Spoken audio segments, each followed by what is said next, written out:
নমস্কার, সকলকে জানাই শুভ নববর্ষের প্রীতি ও শুভেচ্ছা। সবাই খুব ভালো থাকবেন, সুস্থ থাকবেন। আজকে আমি বানাচ্ছি পুর ভরা পটল। এর জন্য এই যে পটল নিয়ে নিয়েছি। পটলগুলো এইভাবে আঁচড়ে দুফালি করে কেটে নিয়েছি। এবার মাঝখানে শাঁসটা বের করে নেব। মাঝখানে শাঁসটা এইভাবে চামচ দিয়ে আমি পুরোটা বের করে নিচ্ছি। এই যে এইভাবে আমি পুরো পটলগুলো শাঁসটা বের করে নেব। এই যে এইভাবে আমি পটলের শাঁসটা বের করে নিয়েছি প্রত্যেকটা। প্রথমে আমি এই পাত্রটার মধ্যে বেসন নিয়ে নেব। এই যে বেসনটা আমার দরকার, বেসনটা একটু গাঢ় করে গলিয়ে নেব। ব্যাস এতটা হলেই হবে। এর মধ্যে সামান্য একটু নুন দিয়ে দেব। নুন দিয়ে এটাকে গুলিয়ে নেব গাঢ় করে। সামান্য একটু হলুদও দিয়ে দিলাম, সামান্য একটু লঙ্কার গুঁড়ো দিয়ে দিলাম। এবার আমি এটা গুলিয়ে নেব। একটু মোটা করে গোলাতে হবে, পাতলা যাতে বেশি না হয়। এই যে এইভাবে মোটা করে গুলিয়ে নিয়েছি বেসনটাকে। এবার কড়াইটা বসিয়ে নিলাম। কড়াইটা গরম হয়ে গেলে এর মধ্যে তেল ঢেলে গরম করে পুর বানিয়ে নেব। কড়াইটা গরম হয়ে গেছে, এর মধ্যে আমি সরষের তেল দিয়ে দেবো। পুরটা আমি সরষের তেলেই বানাবো। এর মধ্যে কুচনো একটা বড় মাপের কুচনো পেঁয়াজটা দিয়ে দেবো।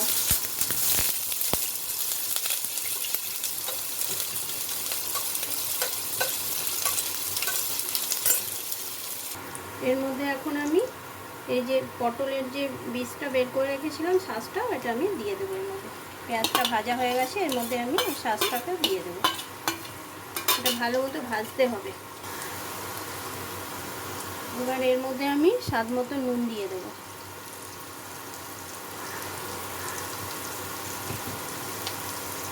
আর হলুদ দিয়ে দেবো। এইটাকে পুরটাকে ভালো মতো লাল লাল করে ভাজতে হবে। এবার আমি এর মধ্যে সেদ্ধ করে রাখা আলুটা গ্রেট করে নিয়েছিলাম, আধা আলু, একটা গোটা না, ওটাকে আমি দিয়ে দিচ্ছি এর মধ্যে। সামান্য একটু লঙ্কার গুঁড়ো দেবো, ঝাল ঝাল লাগবে, খেতে ভালো লাগবে। ঝাল নুনটা নিজেদের মতো করে নেবে। একটু স্বাদ বেশি আনার জন্য এই যে ম্যাগি মশলার গুঁড়োটা আমি দিয়ে দেবো। পুরোটা দিচ্ছি না।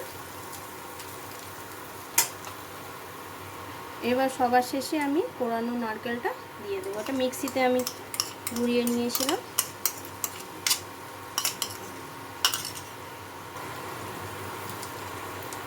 সবার শেষে সামান্য একটু চিনি দিয়ে দেবো।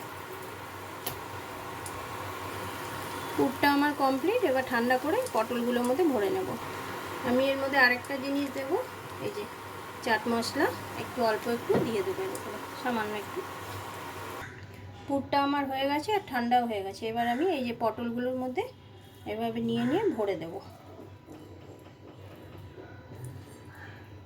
এই যে এইভাবে সব ভরতে হবে, এইভাবে ভরতে হবে সব। এইভাবে পটলের মধ্যে দিয়ে সব ভরে নিতে হবে। পুরটা যত বেশি দেওয়া যাবে বেশি ভালো লাগবে খেতে। আর এটা যত সুন্দর করে বানানো যাবে তত এটার স্বাদও বেড়ে যাবে। এইভাবে সব বানিয়ে নিচ্ছি আমি। এই যে আমার দেখুন সব পটলগুলোতে পুর ভরা হয়ে গেছে। এবার আমি ভেজে নেব। এই যে এইভাবে আমি এখন এর মধ্যে বেসনটা লাগিয়ে দেবো হালকা করে। এইভাবে পুরোটা কভার করে নেব। এভাবে একটু হাত দিয়ে করে দিলে ভালো হবে। শুধু এই ওপরটা এইভাবে চাপিয়ে এভাবে দেবো। আমি এগুলো পুরো কভার করে তারপরে দেখাচ্ছি। এইভাবেই করতে হবে প্রত্যেকটা।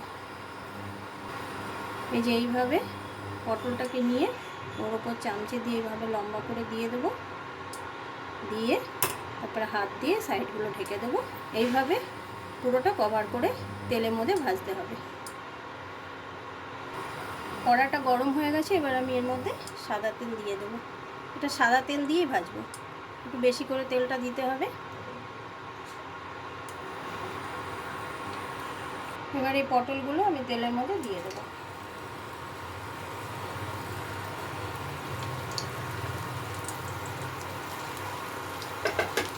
আস্তে আস্তে ভাজতে হবে। এই যে এইভাবে এগুলো ভাজতে হবে, খুব হালকা হাতে এগুলোকে উল্টে পাল্টে দিতে হবে, দিয়ে লাল লাল করে ভেজে নিতে হবে, তাহলেই হয়ে যাবে। এগুলোটা আমার ভাজা হয়ে গেছে, তো তুলে নিচ্ছি।